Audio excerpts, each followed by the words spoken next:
नमस्कार, नवभारत टाइम्स में आपका स्वागत है। आपके साथ मैं हूं विनीत त्रिपाठी।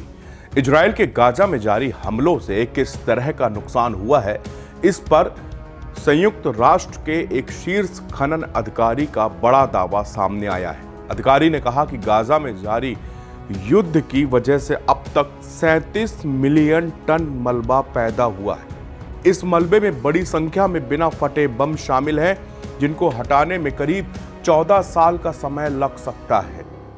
इराक के पूर्व United National Mine Action Service प्रमुख पीहर लोधम्बर ने कहा है कि गाजा में प्रति वर्ग मीटर जमीन पर औसतन 300 किलो मलबा है।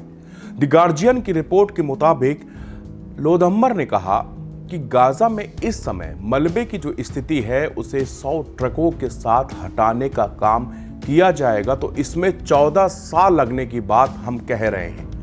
युद्ध अभी भी जारी है।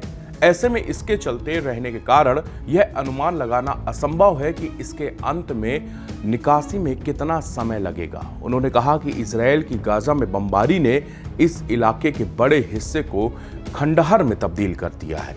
गाजा में नष्ट की गई इमारतों में से 65% आवासीय बिल्डिंग थी, जो कि इस समय धराशायी हो चुकी हैं। लोधम्बर ने आगे कहा कि ध्वस्त या क्षतिग्रस्त इमारतों में दबे गोले, मिसाइल या अन्य हथियारों के खतरे के कारण उन्हें साफ करना और पुनर्निर्माण करना धीमा और जोखिम भरा यानी कि बहुत खतरनाक काम होगा।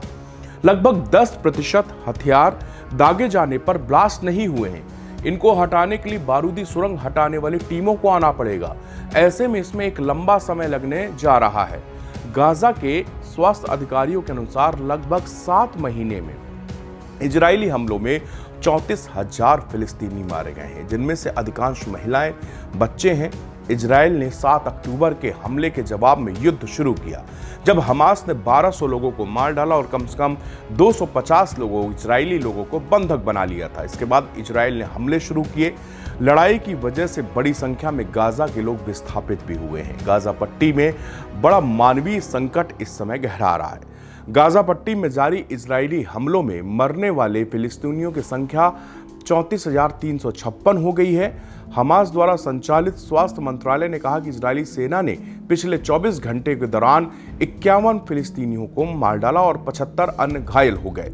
बताया जा रहा है कि इजरायली सेना ने एम्बुलेंस और नागरिक सुरक्षा दल को उन तक पहुंचने से रोक दिया है। इस बीच इजरायली अधिकारियों ने चिंता जताई कि गाजा के राफा में संभावित जमीनी कार्रवाई से इजरायल के खिलाफ अंतर्राष्ट्रीय कानूनी कार्रवाई हो सकती है।